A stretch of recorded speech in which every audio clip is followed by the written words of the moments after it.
Salut bande de gros bâtards. Ah mais qu'est-ce qui m'arrive moi? Je suis énervé. Alors la fois dernière on avait vu les meilleures anecdotes de tournage. Et ben là, il y a plein de mauvais souvenirs qui me sont revenus dans la tête et je vais vous partager. Du coup ça m'énerve. Allez, générique.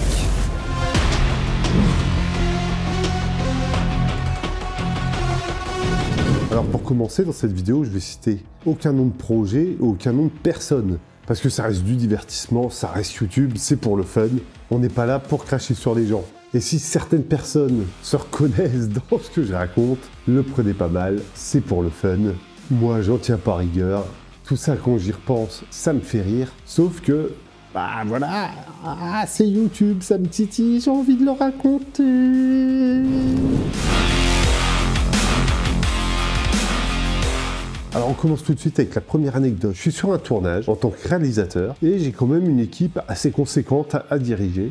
Et normalement, pour t'aider à diriger une équipe conséquente, tu as ce qu'on appelle un assistant ou une assistante réalisateur qui est un peu ton bras droit. C'est de cette personne que découle toute la bonne organisation du tournage. C'est un peu lui qui chapeaute et organise le tout pour faire simple. Et sur ce tournage, l'assistant réal n'est jamais là.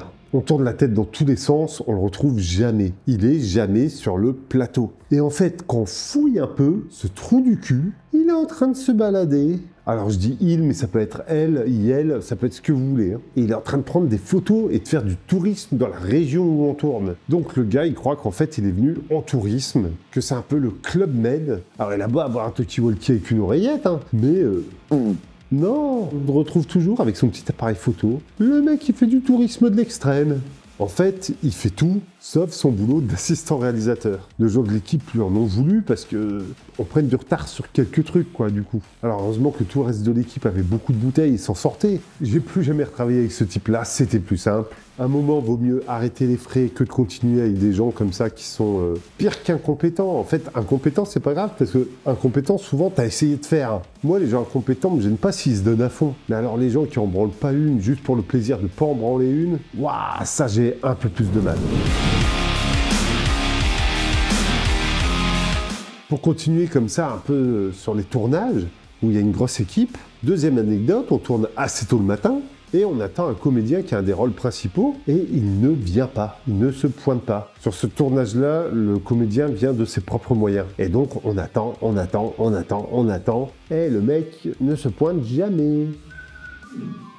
Alors, je peux vous dire qu'on s'imagine le meilleur comme le pire. Le meilleur, c'est juste qu'il s'est pas réveillé. Le pire, c'est qu'il est mort. Et forcément, la journée, elle prend du retard. Et donc, à un moment, on décide d'envoyer un régisseur directement chez le comédien. Alors, on en profite quand même pour tourner des trucs qu'on peut tourner sans sa présence. Et donc, le régisseur trouve le comédien chez lui. Il arrive à le réveiller, mais il le retrouve couché dans son vomi. Bah en fait, le mec, il avait fait la fête toute la veille et il n'a pas réussi à se réveiller parce qu'il s'était endormi dans sa gerbe. Alors le gars, il est arrivé sur le plateau, il était pas lavé, il puait la gerbe, mais il s'est excusé. En plus, c'était un plaisir de travailler avec lui, le gars était trop cool. On s'entendait, on s'entend encore super bien. On n'a pas vraiment flippé pour le projet ou pour le film parce qu'on s'en sort toujours, mais je me souviens qu'on a vachement flippé pour lui. On s'est dit, putain, qu'est-ce qui lui est arrivé ? Alors, troisième anecdote, là, je vais pouvoir tout vous raconter. Les détails, les gens, la ville, tout. On tourne à Roubaix. Alors, si vous regardez dans les classements de sécurité en France, vous allez voir, un Roubaix, c'est très bien placé. Mouah. Donc, on tourne transfert à Roubaix.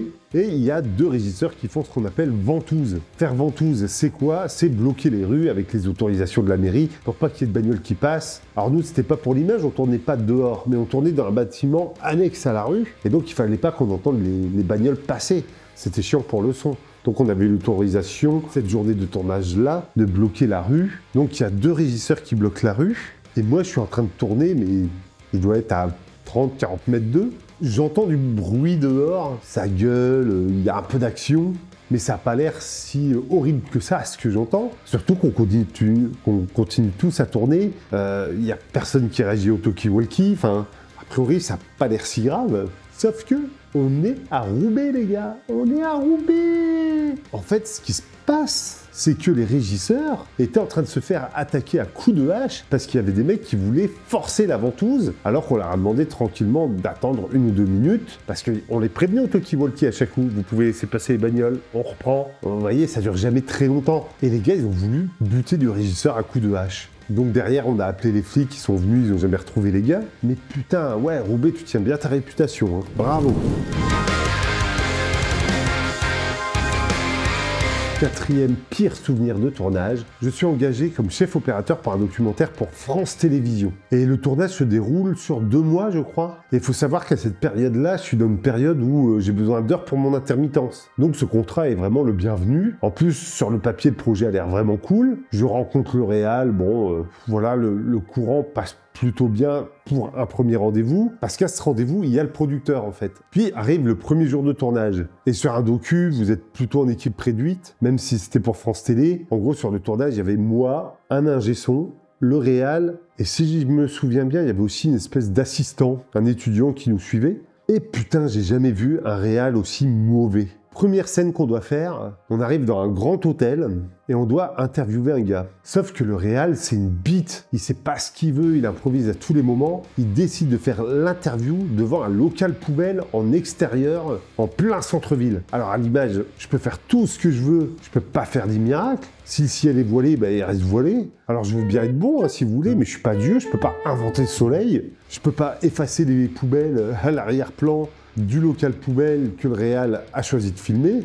Et surtout, quand on lance le action pour l'interview, je me retourne et en fait, le réal, il est parti téléphoner, fumer sa clope. Et c'est moi qui dois improviser sur le sujet du documentaire. Mais moi, je connais le sujet du doc, mais je connais pas le sujet à 100% comme le réal doit le connaître. Donc mes questions sont un peu bateau. Je suis pas réal, hein, je suis chef opérateur sur ce projet. Et il nous fait ça sur les 4 interviews qu'on doit rentrer dans la journée. Et en plus, il est désagréable. Et ce mec-là, je vais donner son prénom. Donc José, si tu vois cette vidéo, va bien te faire... Oh putain, merde, c'est fou. En tout cas, ce mec-là, c'était un abruti de première. Alors, je sais bien que des fois, les réals, c'est des artistes vachement perchés, qu'il faut les suivre dans leur monde et tout. Mais le gars, il comprend pas qu'il doit rentrer un film. Bref, au bout de cette journée, je demande tout de suite à avoir un rendez-vous avec la prod pour lui dire que ça va être compliqué de tenir comme ça pendant 2 mois parce que on galère tous en fait. Et ce qui me rassure, c'est que sur ce film, le gars a changé 5 fois de chef opérateur. Ça veut dire qu'il y a au moins 4 chefs op qui se sont barrés. Même mes images, je trouve qu'elles sont nulles dans le film pour être honnête, et que le producteur défendait bec et ongles son poulain. Et en fait, c'est là que je regrette pas de faire le travail que je fais maintenant en CDD. Ça m'évite de rencontrer ce genre de connard, quoi. Qui pensent tout savoir alors qu'ils vivent de docu pour France Télé, des trucs de France 3 Régions, ils piquent de l'argent pour faire de la merde. Honnêtement, ils savent pas ce qu'ils font. Nous, techniciens, on savait bien mieux ce qu'on faisait sur le tournage que eux. Quelle bande de bâtards et de trous du cul, je vous le jure. En plus d'être méprisant, il était incompétent le mec. Et donc, une fois son film diffusé à la télé, il m'a retrouvé sur Messenger en me disant « Si notre film est terminé, c'est nous qui avons raison ». Et je lui ai répondu du genre un truc, je m'en fous de ton film, arrête de me contacter. Et je peux vous dire que je préfère être bien dans ma tête et refuser une tonne d'heures qui m'auraient servi à mon intermittence, plutôt que de continuer des projets pareils où t'es juste avec des trous du cul, tu sais que pendant 2 mois, les mecs ils vont te faire chier quoi. J'ai toujours plus pensé à mon bien-être plutôt qu'à l'argent. Je sais pas si c'est un mal ou un bien, vous auriez fait quoi à ma place? Peut-être que c'est moi le trou de balle, peut-être qu'on ne quitte pas un projet comme ça, que quand on s'investit, on doit aller jusqu'au bout. Je ne m'investis pas dans le Titanic en sachant qu'il va couler à la fin. Tu t'investis dans des projets dans lesquels tu crois. Et on va terminer avec la 5e et dernière anecdote, l'accessoiriste fou.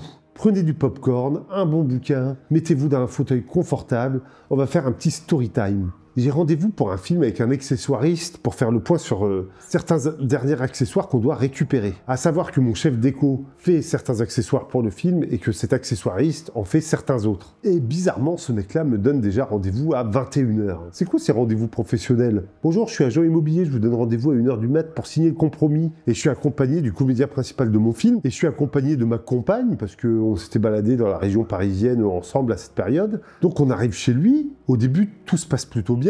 Et moi, je pense qu'en fait, je vais au rendez-vous, je récupère les accessoires et je me barre. Les accessoires étaient finis quand on s'était eu au téléphone et par mail avant avec la production. Et je me rends compte qu'en fait, il n'a pas terminé les accessoires et il veut les terminer là, le soir où on se pointe. Bah, sauf qu'il est 22h, quoi, Coco.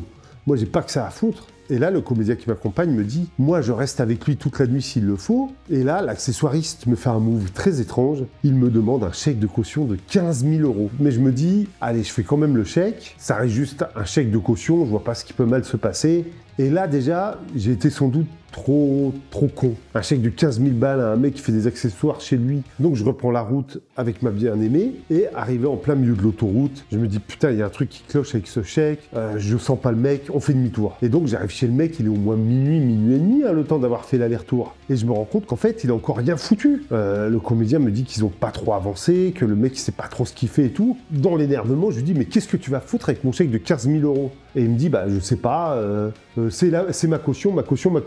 Mais je lui dis t'as une boîte, tu vas me faire une facture, c'est une caution de quoi? Et le gars en fait il arrive jamais trop à me dire ce qu'il en est concrètement. Et là je sais pas, la fatigue aidant, je commence à m'énerver et limite on va partir à la baston quoi. Enfin là, j'ai envie de frapper, j'ai envie d'y aller là. Peut-être que j'ai trop réagi au quart de tour. Mais je commence à sentir que cette histoire de chèque et tout, le gars il veut me la faire à l'envers. Heureusement que mon copain comédien nous sépare. Je reprends mon chèque, je l'arrache. En gros, on discute sur la route et mon ami me dit qu'en fait, l'accessoiriste s'est torché et sans doute bourré. Puis arrive le tournage et je parle de tout ça à mon chef déco qui me dit bah attends, les accessoires en fait que tu demandes, ils sont assez simples à réaliser. Et au final, ces deux accessoires, mon chef déco les crée en 1 heure. Et ils sont aussi bien, voire mieux que ce que le mec faisait de son côté. Passé 19 h, laissez tomber les rendez-vous pro. Croyez-en ma vieille expérience.